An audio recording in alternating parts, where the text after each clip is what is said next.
Quality of content ہے وہ زیادہ امپورٹنٹ ہے ٹیکنیک سے نا. ناول کی اپنی بھی ایک آہستہ آہستہ شکل ایک ایوالو ہوگی، نکلے گی ماڈرن ناول کی. ہم ابھی تک مثالی کرداروں کی جو ہے اس کی تلاش میں ہے، ایک عجیب اسٹیریوٹائپ قسم کے کردار جو بہت اچھے ہیں. یعنی یونیورسٹی کا اسٹوڈنٹ بھی میں اسے مسلسل بچہ کہہ رہی ہوں، جبکہ یہ کوئی نان سینس بات ہے، لیکن ایسا ہے کہ ہماری زبانوں پر یہ چڑھا ہے کہ یہ ابھی بچہ ہے. لیکن آپ ایک انٹرنیشنل لیول پر جائیں تو 18 سال کے آپ کسی بالغ شخص کو بچہ کہنے کا تصور بھی نہیں کر سکتے.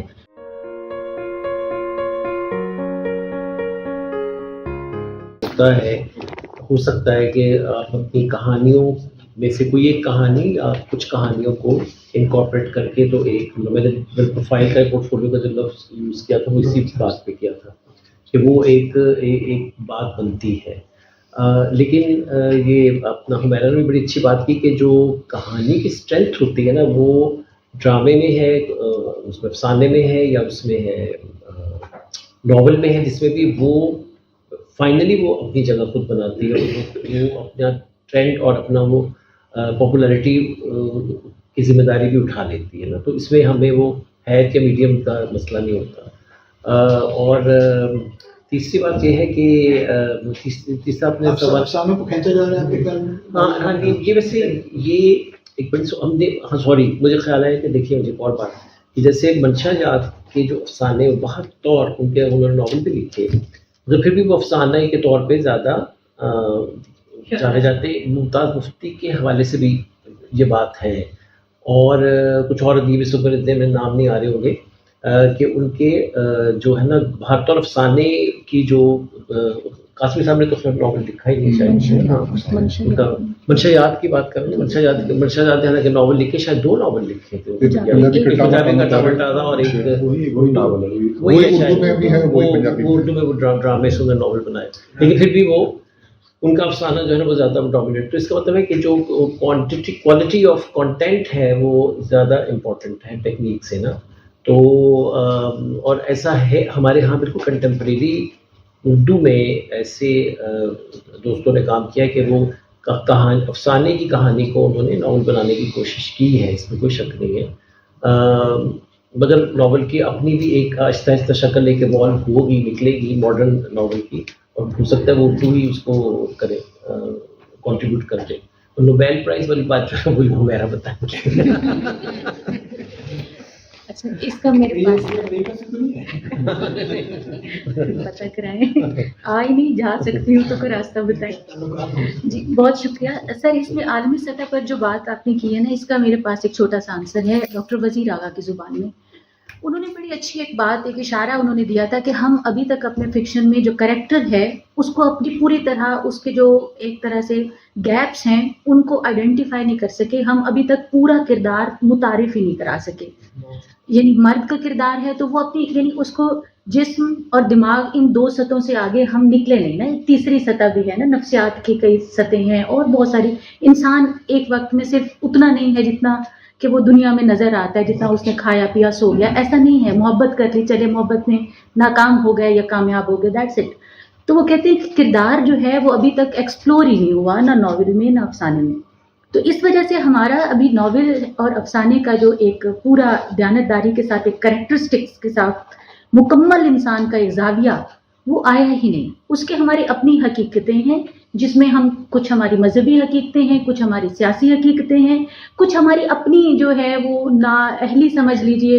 میں اپنی بات کر رہی ہوں کہ ہم اتنی محنت ہی نہیں کرتے اس کردار کو گھڑنے میں، اس کردار کے ساتھ ہم لیو نہیں کرتے، اس کردار کو ہم ایک تصور کر لیتے ہیں، ایک ہیولا، اس کی جمالیات، اس کی ظاہری جمالیات اور پھر اس کی میزریز کے اندر، اس سے آگے نہیں بڑھتے ہم. اس لیے وہ کہانی شروع وہیں سے ہوتی ہے، کہانی ختم وہیں ہوتی ہے. وہ چیز اندر سے جو ناپید ہے، اسٹل وہ ناپید ہے. اس لیے وہ عالمی نوبل تک جائے گی تب جب ہم ایسا کردار کو لائیں گے جو اس مقابلے کا ہوگا، جو اساطیری حوالہ بھی ہو لیکن زمینی حوالہ بھی ہو.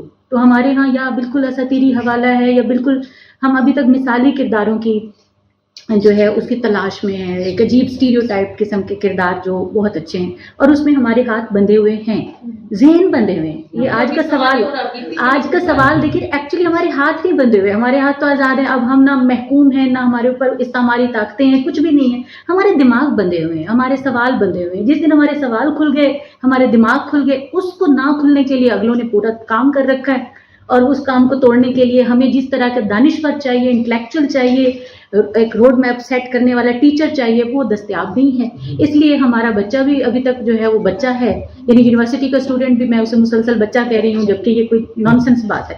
لیکن ایسا ہے کہ ہماری زبانوں پر یہ چڑھا ہے کہ یہ ابھی بچہ ہے. لیکن آپ ایک انٹرنیشنل لیول پر جائیں تو 18 سال کے آپ کسی بالغ شخص کو بچہ کہنے کا تصور بھی نہیں کر سکتے. تو یہ بیچارے بھی احترام میں نہیں پوچھتے نہ کوئی سوال، اور ہمیں بھی سب سے اچھے وہی طالب علم لگتے ہیں جو سوال نہیں پوچھتے. تو اس لیے یہ ابھی بڑا لمبا سفر ہے. ہمیں ابھی نوبیل کا خواب بھی نہیں دیکھنا چاہیے جب تک ہم اپنے آپ کو اس طرح سے نہیں لے جاتے. دوسرا، افسانے میں میرا یہ خیال ہے کہ افسانہ نگار، ادیب، سفر نامہ نگار، شاعر، غزل گو، نظم گو، وہ اپنے فن میں ماہر ہے. تو میرا ایک ذاتی خیال ہے کہ وہ اس میں اس کی پہچان وہ بناتا ہے. اور بعض ایسے فنکار ہیں جن کا بھی عرفان احمد عرفی صاحب نے بھی فرمایا کہ انہوں نے کئی طرح سے اپنی فن کی طبع آزمائی کی ہے، لیکن انہیں یاد کسی ایک حوالے سے رکھا گیا. باقی ان کی جیتے ہم نقاد جو ہے بتاتے رہتے ہیں، نہیں جی انہوں نے ترجمہ بھی کیا، نہیں انہوں نے شاعری کی بھی. ایک ان کی کتاب عزیز احمد کی میں بات اگر کروں تو عزیز احمد اب فکشن کا کتنا بڑا نام ہے، لیکن ان کی اگر آپ اس پہ تحقیق کریں تو ان کی شاعری کی اتنی زبردست کتاب ہے، لیکن اس پر کبھی توجہ نہیں آئی، کیونکہ فکشن میں ان کا کام ایکسیپٹنس اور لیول وہ اس طرح کا تھا. اور میں شاعری کی دیانتداری سے میں نے تھیسس کیا ان پر، تو میں دیکھا کہ وہ اتنی مشکل اقبال سے وہ متاثر قسم کی ان کی شاعری ہے کہ وہ سمجھ ہی نہیں آتی کہ یہاں عزیز احمد کون ہے، اور وہ ستارہ افلاک اور پتہ نہیں کیا کیا نظمیں کہ انسان ڈھونڈ ہی نہیں پاتا کہ کہاں پر عزیز احمد ہے. لیکن آپ جب اس میں باقی ایسی بلندی ایسی پستی میں دیکھتے ہیں تو پورا آپ کو عزیز احمد نظر آتا ہے. اور بہت سارے افسانوں میں، یعنی افسانہ نگار بھی عزیز احمد ہے، ناول نگار بھی ہے، اور دونوں میں شمس الرحمان فاروقی. تو یہ یعنی بات بعض لوگوں کو تاریخ کس طرح سے اپنے کون سے فن پارے کی حیثیت سے یاد رکھے اور کون سا فن پارا. بعض ایسے بھی تخلیقار ہیں جو کہتے ہیں نہیں میرا فلاں ناول زیادہ اچھا تھا لیکن اس کو اتنی جو ہے وہ پاپولیرٹی نہیں ملی، جبکہ یہ تو میں نے ایسے ہی لکھ دیا تھا اور اس چیز کو اتنا اٹھا دیا گیا. تو یہ بڑا یعنی ایک عجیب طرح کا کھیل ہے جس میں یعنی طے شدہ بہت ساری چیزیں نہیں ہوتی. تو باقی اپنا کام اگر ہم ٹھیک طرح سے کرتے رہیں گے اور صرف ماورا ہو کر ذات سے تھوڑا سا ابو ہو کر تھوڑا سا اپنی ذات سے نکل کر کھیلیں گے تو ہم جیتیں گے انشاءاللہ.